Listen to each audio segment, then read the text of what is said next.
मेरी सास की बड़ी बहू जब पेट से थी तो उसका अबॉर्शन करवा के उसकी बच्ची को मार दिया और मुझसे कहा कि अगर तेरे पेट से होने के बाद पता चला कि तू भी बेटी को जन्म देने वाली है तो मैं तेरा भी अबॉर्शन करवा कर तेरी बेटी को मार दूंगी। मुझे सिर्फ बेटा चाहिए। हमारे घर में सास का हुक्म चलता था, उसके बेटे उसके गुलाम थे। जब डॉक्टर ने बताया कि मैं बेटी को जन्म देने वाली हूँ तो मैंने ये बात सबसे छुपा ली और जब बेटी पैदा हुई तो सास गुस्से में उसका गला दबाने लगी, मगर तभी सास थरथर कांपने लगी और ये देखकर उनकी जान निकल गई कि मेरी बेटी के शरीर पर तो भगवान की तरफ से। मुझे बेटियों से नफरत है। जब डॉक्टर ने कहा था उसके पेट में बेटी है तब उसने गर्भपात क्यों नहीं करवाया? अभी जाओ और इसका गर्भपात करवा के आओ। मेरी सास अम्मा जी की बात सुनकर मैं कांप कर रह गई थी। मेरा जेठ उसी वक्त अपनी बीवी को घसीट कर डॉक्टर के पास ले गया, जबकि वो रोती गिड़गिड़ाती रही, लेकिन उसकी गुहार किसी ने ना सुनी। जब मेरी भाभी रोशनी वापस आई तो उसकी हालत बहुत बुरी थी। रो रो कर आंखों में काले घेरे पड़ चुके थे और वो ठीक से चल भी नहीं पा रही थी। वो रोती हुई अपने कमरे में चली गई। मैंने रात को डरते डरते अपने पति से इस बात का जिक्र किया कि उनको भी पता है या नहीं कि इस घर में क्या कुछ हो रहा है। जब मैंने रोशनी का जिक्र किया तो पति ने गहरी सांस लेते हुए कहा, हाँ मुझे सब पता है। फिर बोला, रोशनी के अल्ट्रासाउंड में पता चला था कि बेटी है, बस इसीलिए अम्मा जी के कहने पर बच्ची को जाया करवा दिया। उसकी बात पर मेरी रूह कांप गई। ये शब्द जैसे पत्थर बनकर गिरे और मेरी आंखों में आंसू आ गए। अगले रोज अम्मा जी ने मुझे बाजार चलने को कहा तो मैं खामोशी से उनके साथ बाजार चली गई। रास्ते में वो अलग अलग बहुओं के किस्से छेड़ती रहीं कि किस बहू ने बेटे पैदा किए और किसने घर की नाक कटवा दी। मैं सुनती रही और दिल में डर और गहरा होता गया। बाजार में एक दुकान पर अम्मा जी एक औरत से मिली। वो औरत अपनी बहू की शिकायत कर रही थी कि 5वीं बार भी बेटी हुई है। अम्मा जी ने उस पर भी ताना मारा, ऐसी बहुओं को तो घर से बाहर निकाल देना चाहिए। मेरी आंखों में आंसू भर आए, मगर मैंने नजरें झुका ली। हर तरफ एक ही संदेश था, बेटी पैदा करना गुनाह है। शाम को जब मैं छत पर गई तो रोशनी भाभी वहां पहले से मौजूद थी। वो अकेली बैठी चादर में लिपटी आसमान को देख रही थी। मैं दबे कदम उनके पास जाकर बैठ गई। कुछ देर बाद उन्होंने कहा, तुम्हें पता चल गया होगा ना? मैंने धीरे से सर हिलाया। उन्होंने करवट बदलते हुए हंसकर कहा, ये घर बेटियों का कातिल है ममता। यहाँ रहम सिर्फ बेटों के लिए है और बहू का काम है बस बेटे पैदा करना। मेरे होंठ कांपने लगे। रोशनी भाभी की बातों में तलखी थी मगर सच्चाई भी थी। उसी वक्त अम्मा जी की आवाज गूंजी, ममता नीचे आकर दूध गर्म करो। मैं जल्दी से उठ खड़ी हुई। रोशनी ने जाते जाते बस इतना कहा, अपनी कोख की हिफाजत करना, यहाँ रहम नहीं मिलता।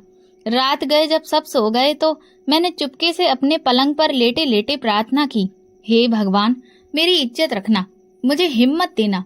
दिल पर एक बोझ सा था। सच्चाई जानकर जैसे जिंदगी की मिठास खत्म हो गई थी। अब हर मुस्कुराहट के पीछे एक डर छुपा हुआ था।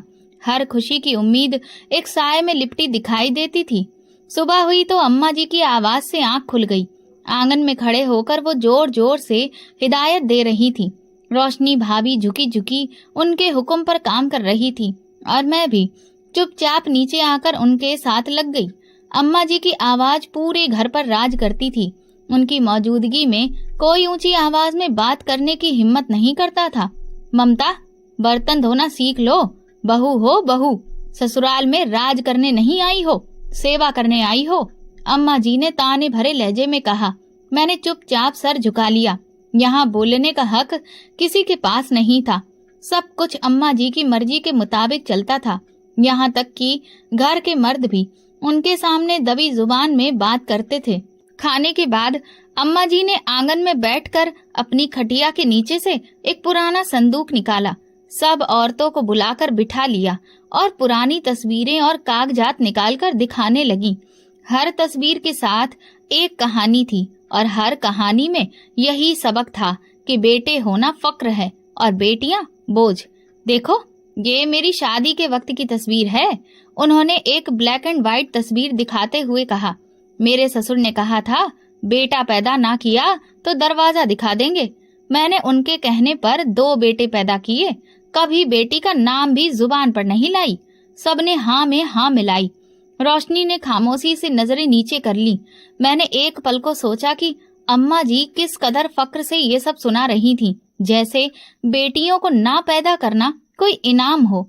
शाम को मोहल्ले में एक पूजा थी। अम्मा जी ने हमें साथ ले जाना जरूरी समझा। पूजा में कई औरतें जमा थीं। बातों बातों में एक औरत ने बताया कि उसकी बहू ने दूसरी बार भी बेटी पैदा की है। अम्मा जी ने फौरन तेज लहजे में कहा, ऐसी बहू के तो पांव में जंजीर डाल देनी चाहिए, बेटियों का बोझ कौन उठाएगा भला। लोग कह कहे लगाकर हंसने लगे। मैं चुप बैठी सब सुन रही थी। रोशनी भाभी की नजरें मेरी नजरों से मिली। दोनों आंखों में एक सा डर था। रात को वापसी पर रास्ते में अम्मा जी ने कहा, ममता याद रखना, हमारी इज्जत बेटों से है, इस घर में बेटियों की कोई जगह नहीं, तेरे जिम्मे भी यही फर्ज है। मैंने खामोशी से सर झुका लिया, जुबान जैसे गूंगी हो गई। घर पहुंचकर मैं अपने कमरे में आई तो पति पहले से मौजूद था। वो बिस्तर पर आधा लेटा हुआ था। मैंने चुपचाप साड़ी का पल्लू ठीक किया और धीरे से पूछा, क्या बेटियां वाकई इतनी बुरी होती हैं? उसने हंसकर कहा, बेटियां तो बोझ हैं। आजकल के जमाने में तो उनकी पैदाइश ही मुसीबत है। दहेज, इज्जत का डर और फिर जिंदगी भर की फिक्र। बेटा हो तो घर का वारिस कहलाता है। मैंने चुप होकर तकिए पर सर रख लिया। मेरे कानों में अम्मा जी की सख्त बातें गूंज रही थीं। दिल चाहा कि किसी से पूछूं, क्या भगवान ने बेटियों को लक्ष्मी और सरस्वती कहकर गलत कहा था? अगले दिन अम्मा जी ने घर के काम बांटे। रोशनी भाभी को सबसे भारी काम दे दिए, फर्श धोना, कपड़े धोना और फिर छत पर सूखे कपड़े उतारना। मैंने आगे बढ़कर कुछ मदद करने की कोशिश की तो अम्मा जी ने झाड़ दिया, तुम अभी मत करो, आराम करो, रोशनी को काम की आदत है। रोशनी ने खामोशी से झुककर कपड़े उठा लिए। मैंने देखा उसकी कमर जैसे टूटने को आई हो, मगर उसके होंठ सिल चुके थे। दिन गुजरते गए और मुझे ये सच्चाई और गहरी समझ में आने लगी कि इस घर में मर्दों की मर्दानगी सिर्फ अम्मा जी की हाँ में हाँ मिलाने तक सीमित थी। असली हुकूमत औरत की थी, लेकिन ऐसी औरत जो अपनी बहुओं पर जुल्म को अपना हक समझती थी। दिन पर दिन गुजरते जा रहे थे। ससुराल का माहौल अब मेरे लिए अजनबी नहीं रहा था, मगर दिल का डर अपनी जगह जमा रहा। हर दिन कुछ ना कुछ ऐसा हो जाता कि दिल की दीवारें और कमजोर पड़ जाती। अम्मा जी का हुक्म चलता रहा। मर्दों की खामोशी और बहुओं की बेबसी ज्यों की त्यों कायम रही। उस शाम रोशनी भाभी आंगन में अकेली बैठी थी। आसमान पर हल्के हल्के बादल छाए थे और हवा में नमी थी। मैं भी धीरे से उनके पास जा बैठी। दोनों कुछ देर चुप रहीं। खामोशी के बीच रोशनी भाभी ने अचानक धीमी आवाज में कहा, तुम्हें कभी लगा है कि किसी का शरीर तो जिंदा हो लेकिन उसकी आत्मा मर चुकी हो? मैंने चौंक कर उन्हें देखा। वो पथराई हुई आंखों से सामने शून्य में देख रही थी। कभी सोचा है कि माँ बनने की खुशी छीन ली जाए और फिर तुम्हें जीने पर मजबूर किया जाए? रोशनी भाभी की आवाज में अजब थकान थी। मैंने हिम्मत करके उनका हाथ थामा। क्या हुआ भाभी, बताइए ना। रोशनी ने गहरी सांस ली, जैसे बरसों का बोझ एक पल में उतारना चाहती हो। मेरा पहला गर्भ था। जब खुशी खुशी मैंने अम्मा जी को बताया, पूरा घर खुश था। तब मैं भी सोचती थी बस एक बेटा हो और जिंदगी समझ जाए। वो थोड़ी देर रुकी, फिर धीमी आवाज में बोली, अल्ट्रासाउंड करवाया, पता चला कि बेटी है। अम्मा जी ने फैसला सुना दिया, गर्भपात करवा दो। मेरा हाथ कांपने लगा, मगर मैंने कुछ नहीं कहा। रोशनी भाभी ने सर झुकाकर कहा, नवीन ने मुझे खुद ले जाकर अस्पताल में छोड़ा, कागजात पर दस्तखत किए और डॉक्टर को कहा कोई रहम मत करना। उनकी आवाज में एक अजीब खालीपन था। मैं बहुत रोई। मैंने हाथ जोड़े, डॉक्टरों से कहा कि छोड़ दो, भगवान पर छोड़ दो, मगर किसी ने ना सुनी। मेरे होंठ सिले रहे। रोशनी ने हाथ उठाया और अपनी कलाई दिखाई, जिस पर पुराने नीले निशान थे। ये देख रही हो, पहली बार की याद है। मैं भागने लगी थी तो नवीन ने मुझे पकड़कर मारा था। मेरी आंखों से बेकाबू आंसू बहने लगे। रोशनी की बात जारी रही। दूसरी बार जब उम्मीद से हुई तो मैंने अम्मा जी से छुपाकर रखा। दिल में प्रार्थना करती रही कि शायद बेटा हो। जब 7वां महीना आया तो अम्मा जी को खबर लग गई। फिर सोनोग्राफी कराई गई और वही अंजाम हुआ। उन्होंने तड़प कर अपने पेट पर हाथ रखा।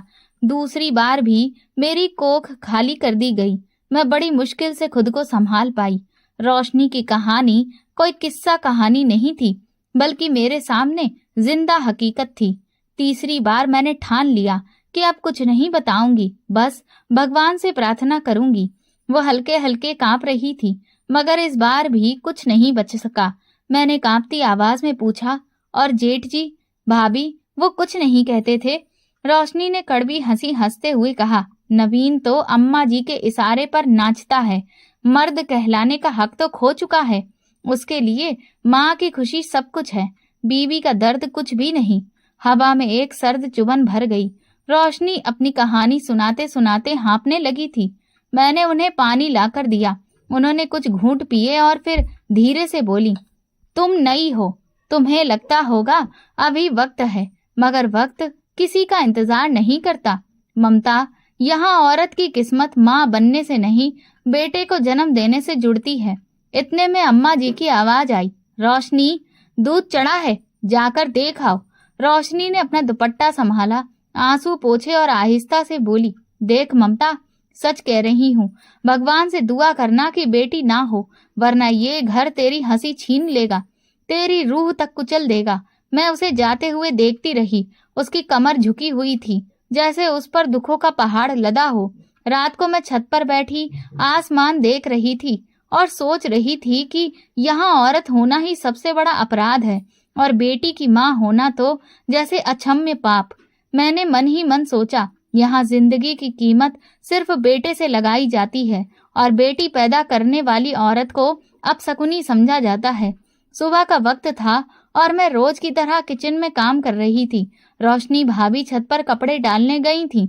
अम्मा जी आंगन में अपनी खास कुर्सी पर बैठी माला फेर रही थी। रोज की खामोशी उस वक्त टूटी जब मेरे पेट में हल्की सी ऐंठन उठी। पहले पहल मैंने सोचा शायद काम की थकान होगी, लेकिन जब ये हालात बार बार आने लगी तो मन में अजीब सी घबराहट होने लगी। शाम को चक्कर सा आया और मुझे दीवार का सहारा लेना पड़ा। तो रोशनी भाभी चौंक कर बोली, ममता, क्या हुआ? तुम्हारा रंग क्यों उड़ रहा है? मैंने जल्दी से कहा, कुछ नहीं भाभी, शायद मौसम का असर है। रोशनी ने गहरी नजरों से मुझे देखा, जैसे सब समझ गई हो, मगर उन्होंने कुछ भी नहीं कहा। उस रात जब अम्मा जी खाने के लिए चौके पर बैठी थीं, तो अचानक बोली, ममता, तुम्हारा रंग क्यों पीला हो रहा है? कोई राज तो नहीं छुपा रही हो? मेरी सांस अटकने लगी।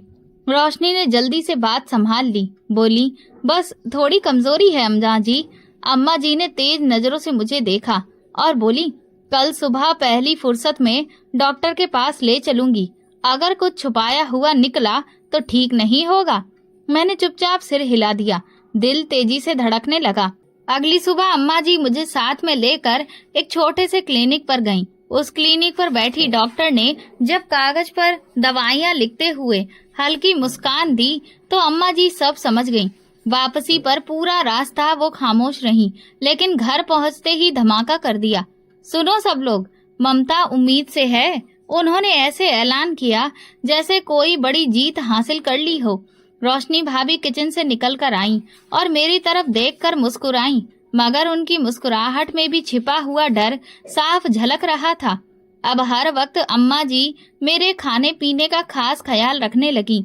हर दोपहर मुझे दूध और बादाम देना जरूरी हो गया, मगर साथ साथ ये ताना भी सुनने को मिलता, याद रखना, अगर बेटी हुई तो तेरी किस्मत भी रोशनी जैसी होगी। मेरे पति का रवैया भी बदलने लगा। पहले वो मेरे प्रति लापरवाही करता था, अब कभी कभी मेरे लिए फल लाता या दवा खरीद देता, मगर उसकी हर नरमी के पीछे छिपी उम्मीद बस एक ही थी, बेटा। 2 दिन बाद अम्मा जी मुझे अल्ट्रासाउंड के लिए शहर के बड़े क्लिनिक ले गईं। गाड़ी में बैठते ही बोली, ध्यान रखना, अगर रिपोर्ट में कुछ गलत निकला तो मैं खुद फैसला करूंगी कि आगे क्या करना है। क्लिनिक में डॉक्टर ने बहुत नरमी से बात की। जब अंदर बुलाकर अल्ट्रासाउंड किया तो अम्मा जी भी साथ थीं। डॉक्टर ने पर्दा खींचकर अम्मा जी को अलग बैठा दिया, मगर उनकी नजरें मुझ पर गड़ी हुई थीं।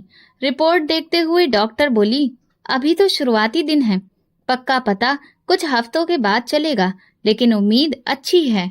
अम्मा जी ने डॉक्टर से नजरें चुराकर धीमी आवाज में पूछा, बेटा होगा ना? बेटी का तो सवाल ही पैदा नहीं होता।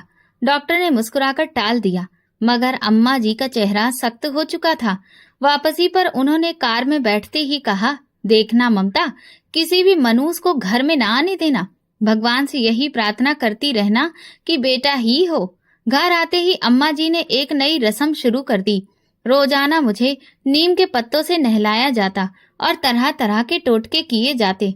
कोई कहता कमर में चाकू बांध लो, कोई कहता सुई धागा पास रखो, कोई कहता नमक मत चखो। ये सब मेरे लिए अजीब और तकलीफ दे था। मैं हर वक्त खौफ में जी रही थी। सुबह से शाम तक यही डर कि अगर बेटी हुई तो क्या होगा। एक दिन आंगन में कपड़े धोते वक्त रोशनी भाभी मेरे पास आई। उन्होंने धीरे से कहा, भगवान पर भरोसा रखो ममता, और हिम्मत मत हारना। मैंने नम आंखों से उन्हें देखा। बस वही एक सहारा थी, वरना तो हर तरफ शक, डर और अनिश्चितता का माहौल था। रात को बिस्तर पर लेटते लेटते मैंने भगवान से प्रार्थना की, हे भगवान, जो भी देना मेरे नसीब में, उसे स्वीकार करने की ताकत भी देना। मेरी कोख को सलामत रखना। दिल में हल्की सी उम्मीद भी थी, मगर उसी के साथ खौफ भी चिपका हुआ था।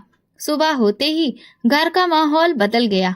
अम्मा जी ने ऐलान किया था कि आज दोपहर मोहल्ले की औरतें चाय पर बुलाई जाएंगी। सबको हिदायत दी जा रही थी कि घर का कोना कोना चमकना चाहिए।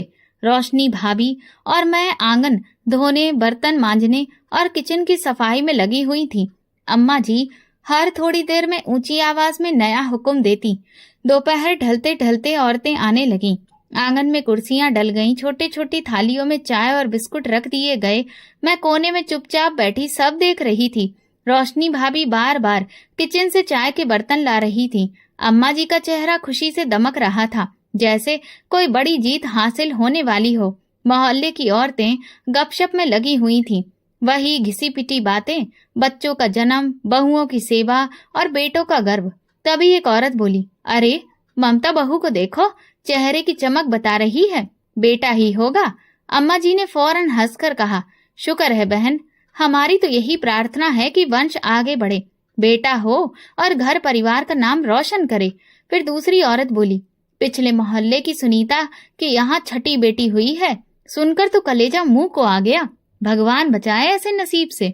दूसरी ने जोड़ा, और क्या, बेटियां तो बोझ हैं, आजकल कौन रोता है बेटियों के लिए, बस कचरे में फेंकने वाली बात है, बात खत्म। उनकी बातें सुनकर मेरा दिल कसकर जकड़ गया। तभी रोशनी भाभी किचन से बाहर आई तो हमारी नजरें मिली। उनकी आंखों में भी वही डर साफ झलक रहा था। तभी अम्मा जी ने ऊंची आवाज में कहा, मैं तो कहती हूँ, अगर खुदा ना खास्ता ममता ने बेटी पैदा कर दी ना, तो वो बच्ची कचरे के ढेर पर फेंक दी जाएगी। हमारे घर में ऐसी औलाद की कोई जगह नहीं। उनका लहजा सख्त और बेरहम था। पल भर के लिए पूरे माहौल में सन्नाटा छा गया। औरतों ने एक दूसरे को देखकर अजीब मुस्कान दी और फिर बात बदल दी, मगर मेरे कान वो शब्द सुन चुके थे। चाय के बर्तन समेटते वक्त मैंने रोशनी भाभी से धीमी आवाज में पूछा, क्या अम्मा जी सच में ऐसा कर सकती हैं? उन्होंने अफसोस भरी नजरों से मुझे देखा और बोली, जो 3 बार मेरे साथ कर चुकी हैं, वो कुछ भी कर सकती हैं। शाम को अम्मा जी ने मुझे अपने कमरे में बुलाया। मैं धीरे धीरे अंदर गई।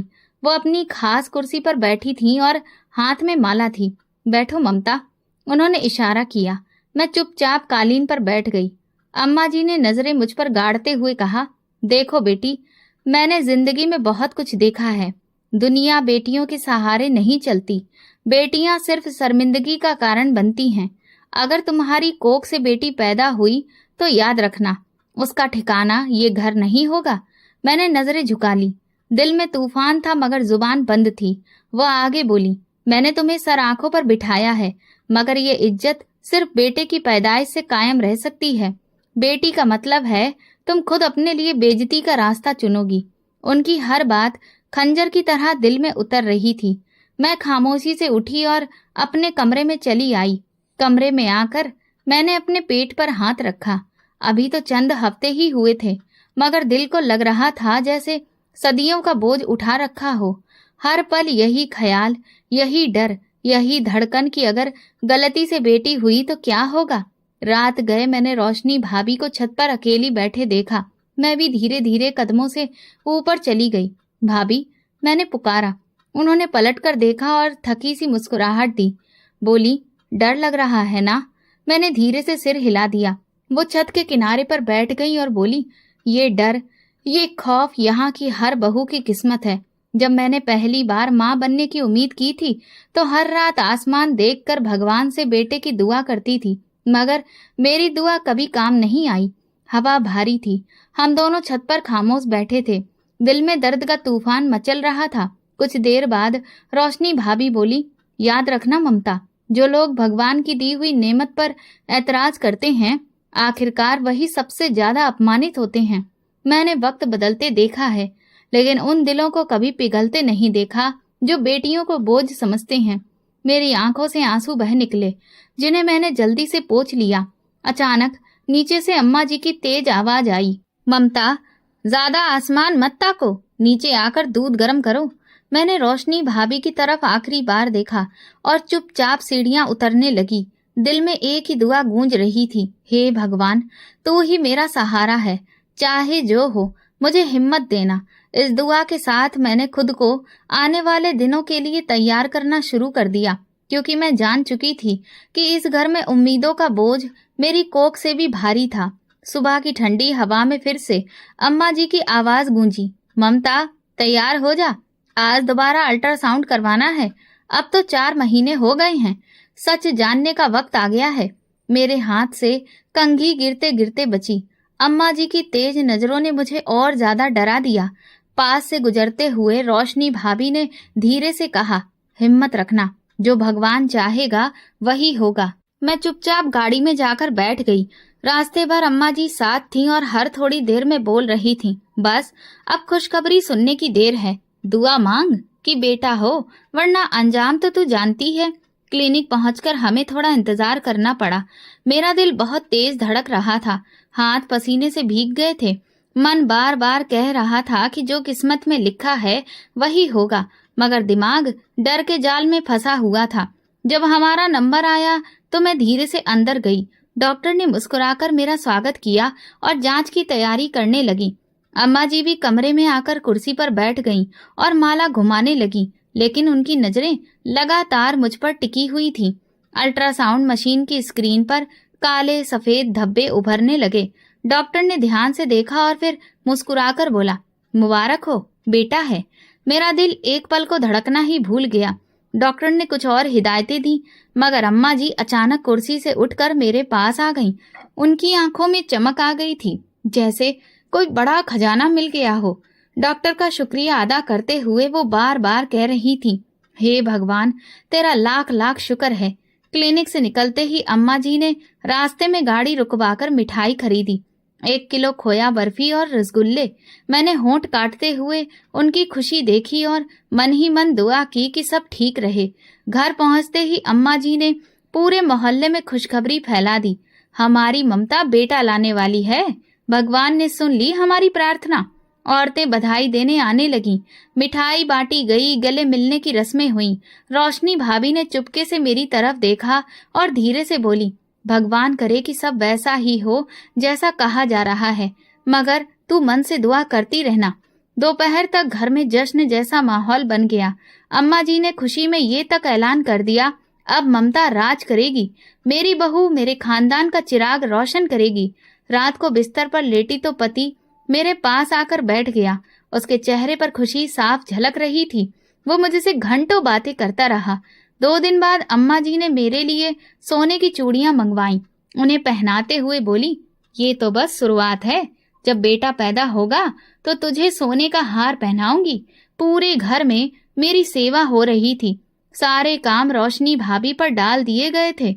अम्मा जी दिन में कई बार आकर मेरे खाने पीने, सोने जागने और दवाइयों का ख्याल रखती, मगर हर वक्त उनके ताने जहर घोल देते थे।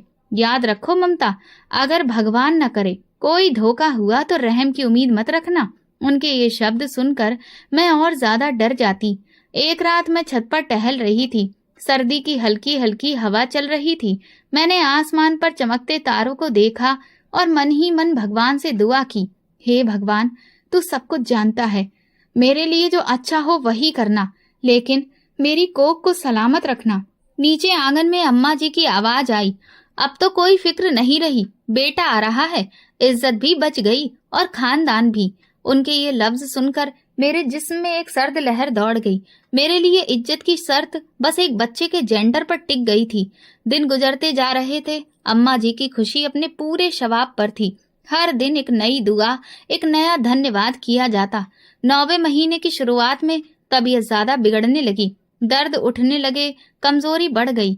एक दिन अचानक तेज दर्द हुआ तो घर में खलबली मच गई। अम्मा जी ने जल्दी से पति को आवाज लगाई, गाड़ी निकालो, ममता को अस्पताल ले जाना है। मुझे गाड़ी में बिठाया गया। रोशनी भाभी जाते जाते बस इतना कह पाई, हिम्मत रखना। मैंने उसकी भीगी आंखों को आखिरी बार देखा और गाड़ी अस्पताल की तरफ दौड़ पड़ी। अस्पताल में इमरजेंसी वार्ड में दाखिल होते ही नर्सें भागते हुए आईं और पति अम्मा जी बाहर वेटिंग रूम में बैठ गए। मेरा दर्द बढ़ता जा रहा था। डॉक्टर और नर्सों की भाग दौड़ में सब कुछ धुंधला सा लगने लगा। कई घंटों की जद्दोजहद के बाद मैंने एक नन्ही सी जान के रोने की आवाज सुनी। आंखें बंद थीं, सांसें बोझिल, लेकिन दिल किसी अनजानी खुशी से भर गया। नर्स मेरे पास आई और धीरे से बोली, मुबारक हो, बेटी हुई है। मैंने कमजोर हाथों से अपनी बच्ची को सीने से लगा लिया। उसकी मुलायम सी त्वचा, उसकी धीमी सांसें, सब कुछ किसी ख्वाब के जैसा लग रहा था। मेरी आंखों से बेसाख्ता आंसू बह निकले। मेरी बच्ची, मैंने धीरे से कहा, लेकिन ये खुशी ज्यादा देर कायम नहीं रह सकी। बाहर अम्मा जी और पति को जब सच्चाई पता चली तो घर जैसा माहौल कोहराम में बदल गया। पति गुस्से से भरा अंदर आया। उसकी आंखों में खुशी की एक झलक तक नहीं थी। ये क्या कर दिया तुमने? उसने दांत पीसते हुए कहा। डॉक्टर ने नरमी से समझाने की कोशिश की। देखिए, हमने पहले ही कहा था, कभी कभी अल्ट्रासाउंड की रिपोर्ट गलत हो सकती है। ये भगवान की मर्जी है, किसी के बस की बात नहीं। मगर पति ने डॉक्टर की बात को नजरअंदाज कर दिया। हाथ झटक कर बोला, हमें बेटा चाहिए था, ये नहीं। उसी वक्त अम्मा जी अंदर आ गईं।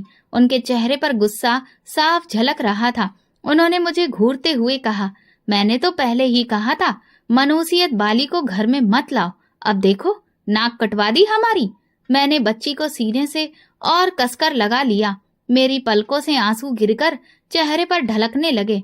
डॉक्टर ने अम्मा जी को बाहर जाने का इशारा किया, लेकिन वो बदस्तूर ताने देती रहीं। इस बच्ची को घर ले जाना मेरे लिए नामुमकिन है, कचरे के ढेर पर फेंक दूंगी। मेरा दिल चाहा चीख कर कह दूं कि ये बच्ची भगवान की रहमत है, लेकिन आवाज गले में ही दबकर रह गई। पति ने डॉक्टर के कमरे में जाकर हंगामा कर दिया। हमसे झूठ बोला गया, हमें बताया था बेटा है। डॉक्टर ने बार बार समझाया कि ये भगवान की कुदरत है, इंसान की मर्जी से कुछ नहीं होता। मगर पति और अम्मा जी किसी भी बात को मानने को तैयार नहीं थे। मैं बिस्तर पर लेटी सब कुछ सुन रही थी। मेरी बच्ची मेरे सीने से लगी चैन से सो रही थी और बाहर मेरे अपने उसकी मौजूदगी को अभिशाप मान रहे थे। जब रात ढली तो नर्स आकर बोली, आपका पति और अम्मा जी चले गए हैं, कल सुबह लेने आएंगे। मैंने चैन की सांस ली। बच्ची को सीने से चिपकाकर सारी रात उसका चेहरा देखते गुजार दी। उसकी नन्ही नन्ही उंगलियां, गुलाबी गाल, नरम पलकें, उसका काला तिल, सब कुछ मेरी नजर में दुनिया की सबसे कीमती चीज थी।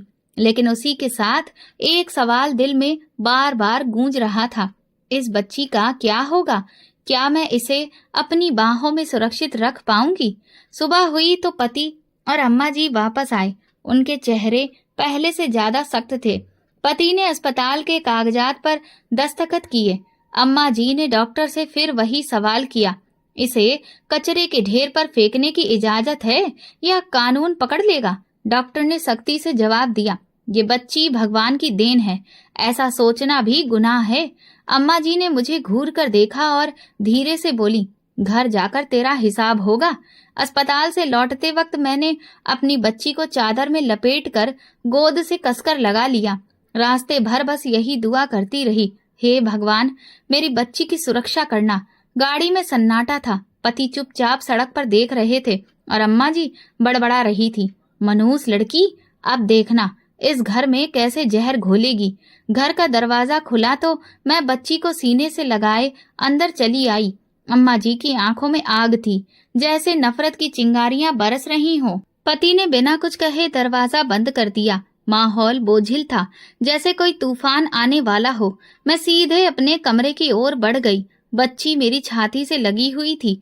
उसकी नन्ही सांसें मुझे थोड़ी राहत दे रही थीं। बिस्तर पर बैठकर मैंने उसे चादर में लपेटकर गोद में लिया। वो हल्की हल्की करवट बदलती, कभी अपने नन्हे हाथ हिलाती। तभी दरवाजे पर कदमों की आहट हुई।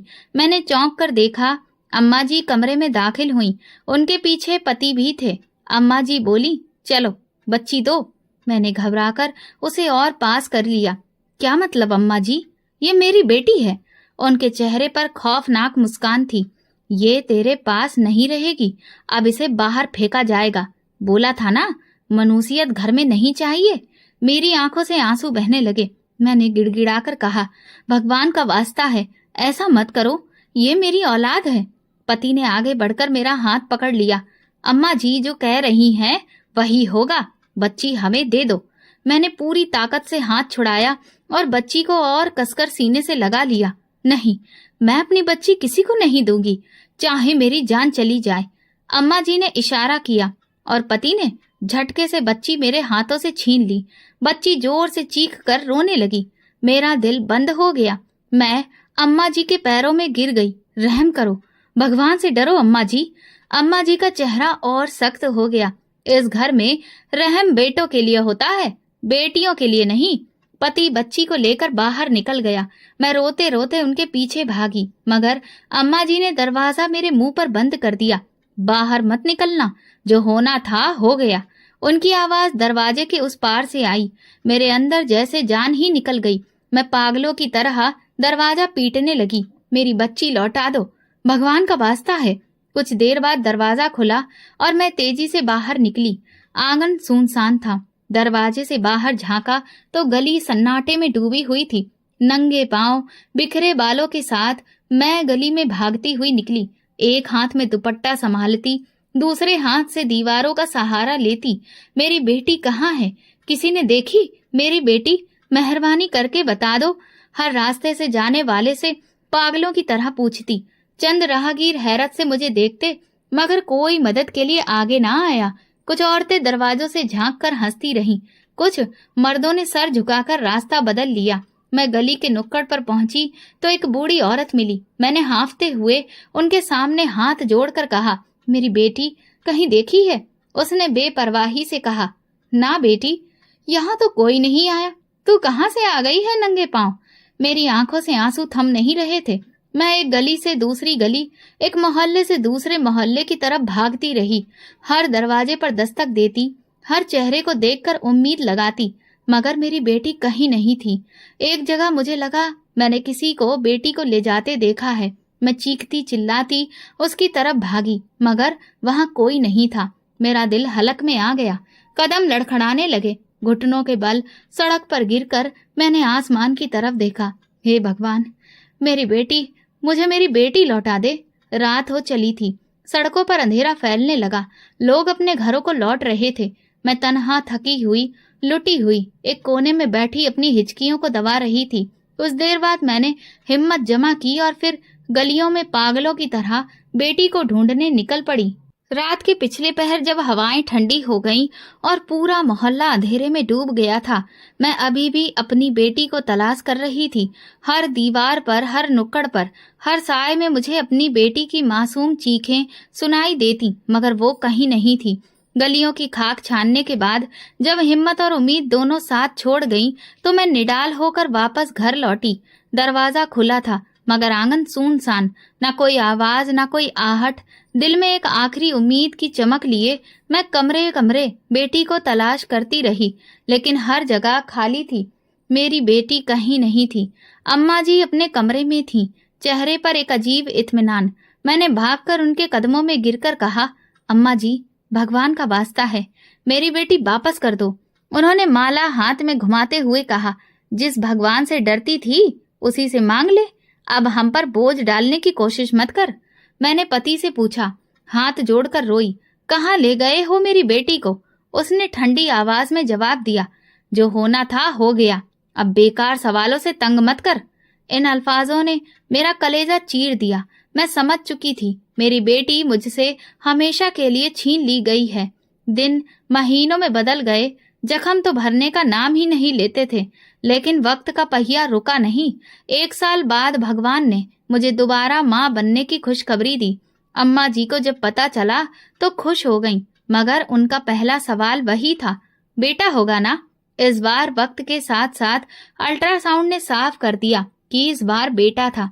अम्मा जी ने मोहल्ले भर में मिठाई बांटी, हर दिन पूजा पाठ करवाए, मेरे लिए अलग कमरा सजा दिया गया। हर तरफ जश्न का माहौल था। 9 महीने की दुआओं और पूजा के बाद मैंने एक सेहतमंद बेटे को जन्म दिया। अम्मा जी ने हाथों हाथ लिया। पति ने पहली बार मुस्कुराकर मेरी तरफ देखा। सबने मुझे सराहा कि अब मैं अपनाने के काबिल बहू बन गई थी, लेकिन मेरी आत्मा में वो खालीपन अभी भी मौजूद था जिससे कोई खुशी भर नहीं सकती थी। 2 साल बाद भगवान ने मुझे दूसरा बेटा भी दिया। फिर वही खुशियां, फिर वही जश्न, फिर वही सोने की चूड़ियां और नए कपड़े।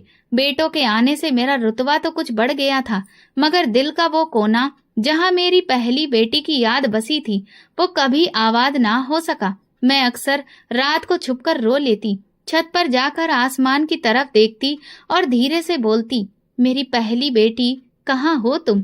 कैसी हो तुम? मेरा बड़ा बेटा बड़ा होने लगा। अम्मा जी ने उसे हाथों हाथ लिया। हर फरमाइश पूरी होती, हर जिद पूरी की जाती। पढ़ाई लिखाई की किसी को परवाह नहीं थी, अच्छे संस्कार की किसी को फिक्र नहीं थी। अम्मा जी के लाड़ प्यार ने उसे बिगाड़ दिया। शुरू की क्लासों के कुछ साल निकालने के बाद वो स्कूल जाना ही छोड़ बैठा। अम्मा जी कहती थी, बेटों को पढ़ाकर क्या करना है? कारोबार कराएंगे, नाम रोशन करेंगे। पति भी माँ के नक्शे कदम पर था, उसके लिए भी बेटा बस घर का सहारा था। जैसे जैसे वक्त गुजरता गया, मेरे बेटे की जिदें बढ़ती गईं। अब वो अम्मा जी के सामने भी ऊंची आवाज में जवाब देने लगा था। कभी कभी गालियां भी दे बैठता। अम्मा जी चुप हो जाती, कुछ नहीं कहती। एक दिन अम्मा जी आंगन में बैठी थी, तभी मेरा बड़ा बेटा बाहर से आया। उसके हाथ में सिगरेट थी, आंखें लाल थीं। अम्मा जी ने पूछा, कहाँ थे इतनी देर तक? वो अकड़ कर बोला, तेरी इजाजत की जरूरत नहीं अम्मा, अपनी मर्जी का मालिक हूँ। अम्मा जी का चेहरा पीला पड़ गया। मैं कोने में खड़ी सब देख रही थी। दिल में एक अजीब सा दर्द हुआ। जिस बेटे पर कभी फक्र था, वही अब गुरूर बन गया था। उसी शाम उसने घर के दरवाजे पर शोर मचा दिया। गली में उसकी आवाजें गूंजने लगीं। मोहल्ले वाले इकट्ठा हो गए। सब कह रहे थे, यही वो बेटा है जिसके लिए ममता की बेटी को ठुकरा दिया गया था। अम्मा जी की आंखों में पहली बार शर्मिंदगी साफ नजर आई, मगर अब वक्त हाथ से निकल चुका था। एक रात घर में सन्नाटा था। मैं अपनी पुरानी अलमारी से छोटे छोटे कपड़े निकाल कर बैठ गई। वो कपड़े जो मैंने कभी अपनी पहली बेटी के लिए खरीदे थे। एक नन्ही सी जुराब हाथ में ली और दिल से आह निकली, काश तू आज मेरे साथ होती। मेरी आंखों में आंसू भर आए। घर में बेटा था, मगर उसका होना भी मेरे दिल की तन्हाई मिटा न सका। कुछ दिन बाद एक सुबह अम्मा जी को अचानक सीने में जोर का दर्द उठा। मैं बच्चों के कमरे में थी, तभी उनकी कराह सुनकर भागी। देखा तो अम्मा जी बिस्तर पर हाथ सीने पर रखकर तड़प रही थीं। मैंने फौरन पति को बुलाया। बड़ी मुश्किल से उन्हें गाड़ी में डालकर शहर के बड़े अस्पताल ले जाया गया। इमरजेंसी में ले जाते ही नर्सें और डॉक्टर दौड़कर उनका इलाज करने लगे। पति परेशान खड़ा था और मैं भगवान से दुआ मांगती अस्पताल के कोने में बैठी थी। थोड़ी देर बाद एक नर्स आई और बोली, दिल के स्पेशल डॉक्टर आ रही हैं, वही आगे इलाज देखेंगे। कुछ वक्त गुजरा तो सफेद कोट में एक नौजवान औरत अंदर आई। उसकी चाल, उसका आत्मविश्वास और आंखों की चमक कुछ जानी पहचानी लगी। वो सीधी अम्मा जी के बेड तक गई। मैंने चौंक कर उसे देखा। उसके नैन नक्श मेरी शक्ल से मिलते जुलते थे। डॉक्टर ने अम्मा जी की रिपोर्ट देखी और नरमी से कहा, घबराइए मत, हम आपका अच्छा इलाज करेंगे। अम्मा जी ने नींद भरी आंखों से हल्का सा सिर हिलाया। पति भी पास खड़ा था और डॉक्टर को गौर से देख रहा था, जैसे कोई भूली हुई याद ढूंढ रहा हो। जब डॉक्टर पीछे हटी तो मैं हिम्मत करके उसके पास गई और धीरे से पूछा, बेटा तुम्हारा नाम क्या है? डॉक्टर ने मुस्कुराकर कहा, मेरा नाम आराध्या है। डॉक्टर आराध्या, ये नाम सुनकर मेरे दिल में अजीब सी कसक उठी। मैंने अनजाने में उसकी कलाई देखी। वहां एक मोटा काला तिल था, वही तिल जो मैंने अपनी पहली बेटी के हाथ पर देखा था। मेरे कदम कांपने लगे। दिल चीख कर बोला, यही वो है। मैंने कांपते लबों से पूछा, बेटा तुम्हारे माँ बाप कौन हैं? उसने मुस्कुराकर कहा, मुझे बचपन में एक बेऔलाद जोड़े ने गोद लिया था। उन्होंने बताया था कि मुझे कचरे के ढेर से उठाया गया था। वही मेरे सब कुछ हैं। आज जो भी हूँ उन्हीं की बदौलत हूँ। मेरी आंखों से आंसू रुक न सके। मैंने चेहरा दोनों हाथों से ढक लिया। सामने खड़ी ये पढ़ी लिखी खूबसूरत लड़की मेरी ही खोई हुई बेटी थी, जिसे किसी ने बेरहमी से ठुकरा दिया था। उसी वक्त अम्मा जी ने नींद में आंखें खोली। आराध्या उनके पास बैठ गई और उनका हाथ पकड़कर बोली, घबराइए मत अम्मा जी, अब आप सुरक्षित हाथों में हैं। अम्मा जी ने आराध्या के हाथ पर नजर डाली। तिल देखते ही उनके चेहरे का रंग बदल गया।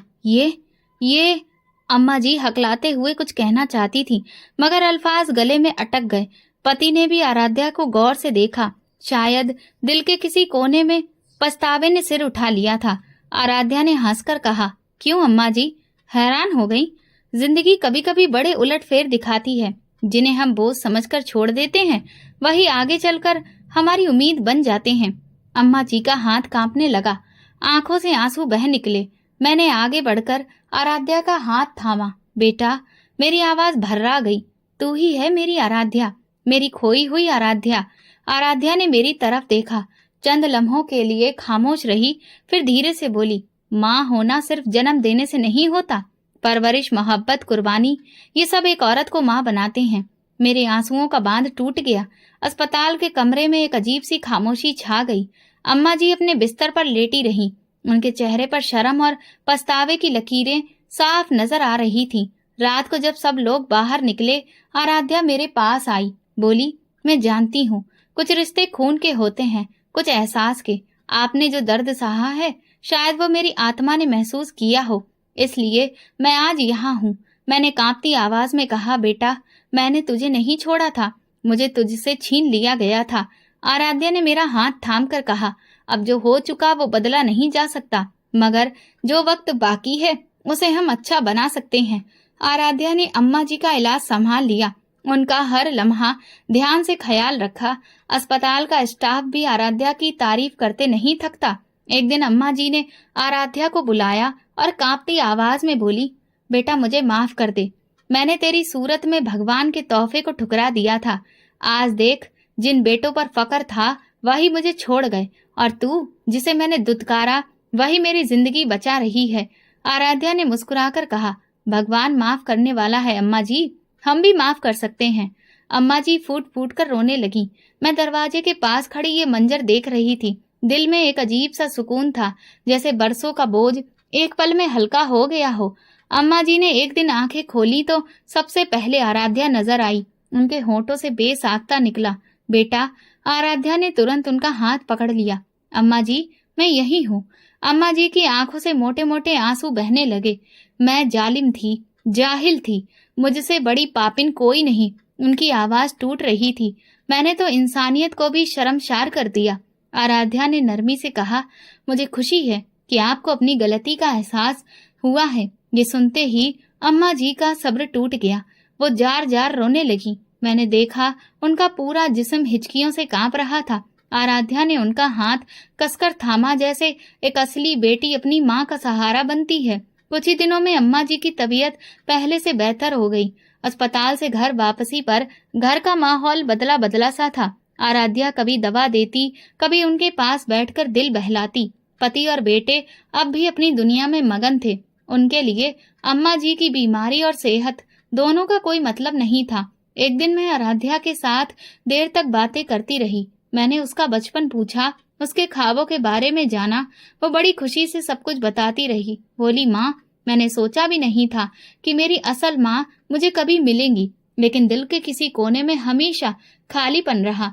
आज समझ आया कि वो खालीपन क्यों था। मैंने नम आंखों से उसका हाथ थामा और कहा, बेटी, मैं हर पल तेरी कमी में जीती रही। तेरे बिना हर खुशी अधूरी थी। आराध्या ने हंसकर कहा, अब हम एक दूसरे के साथ हैं। ये सब भगवान की मर्जी से हुआ है। वक्त के साथ अम्मा जी की हालत और बेहतर होती चली गई। आखिरी दिनों में वो आराध्या को बार बार अपने पास बुलाती, उसके हाथ पकड़कर माफी मांगती। बेटी, मैंने तेरी माँ को भी दुख दिया और तुझे भी, मुझे माफ कर दे। आराध्या हर बार उनके हाथ पकड़कर कहती, अम्मा जी, मैंने आपको दिल से माफ कर दिया है। एक शाम अम्मा जी ने आखिरी बार आराध्या का हाथ थामा और धीरे से कहा, भगवान की नेमत की नाशुक्री ने मेरी दुनिया और मुक्ति बर्बाद कर दी। ये उनके आखिरी शब्द थे। चंद लम्हों बाद वो इस दुनिया से चली गईं। उनके अंतिम संस्कार के बाद घर में अजीब सा सन्नाटा छा गया। पति और बेटे रस्मी अफसोस के बाद फिर अपनी दुनिया में खो गए। मैं अक्सर आराध्या के साथ बैठकर भगवान का शुक्र अदा करती कि उसने मेरी खोई हुई बेटी को मुझसे मिला दिया, मगर दिल में एक जख्म हमेशा ताजा रहा, एक कसक जो कभी कम नहीं हुई। एक दिन जब सब खामोश थे, आराध्या मेरे पास आई और बोली, मम्मी, आप अपनी कहानी सबको सुनाएं ताकि लोग समझ सकें कि भगवान के तोहफे की नाकदरी क्या रंग दिखाती है। मैंने मुस्कुराकर उसकी बात मान ली। आज मैं अपनी कहानी आप सबको सुना रही हूँ। मैं ममता हूँ, एक माँ, एक बीबी, एक बहू और सबसे बढ़कर एक इंसान। मैंने अपनी जिंदगी में बहुत कुछ देखा। बेटी को गुनाह समझने वालों का घमंड, बेटों पर नाज करने वालों का राज। मैंने वक्त को बदलते देखा, तकदीर को बदलते देखा। आज मैं सबसे कहना चाहती हूँ, बेटा हो या बेटी, दोनों भगवान का आशीर्वाद है। जो भगवान के आशीर्वाद को ठुकराता है वो दुनिया में भी जलील होता है और भगवान के घर भी सुकून नहीं मिलता। बेटी की कदर करो, उसे बोझ मत समझो। मैंने अपनी बच्ची को कचरे में मिलने वाली हालत में खोया, लेकिन भगवान ने उसे दुनिया की कामयाबियों से सजाकर मुझे लौटाया। ये मेरा अंजाम नहीं, ये मेरी नई शुरुआत है। दोस्तों, आप किस शहर से हमारी कहानी सुन रहे हैं, कमेंट में बताएं। अगर आपको हमारी कहानी पसंद आई हो तो कमेंट करके जरूर बताएं। वीडियो को लाइक करें और ज्यादा से ज्यादा शेयर करें। अगर आप चैनल पर नए हैं तो सब्सक्राइब जरूर करें और नोटिफिकेशन बेल दबाएं ताकि अगली अपडेट सबसे पहले आपको मिले। धन्यवाद।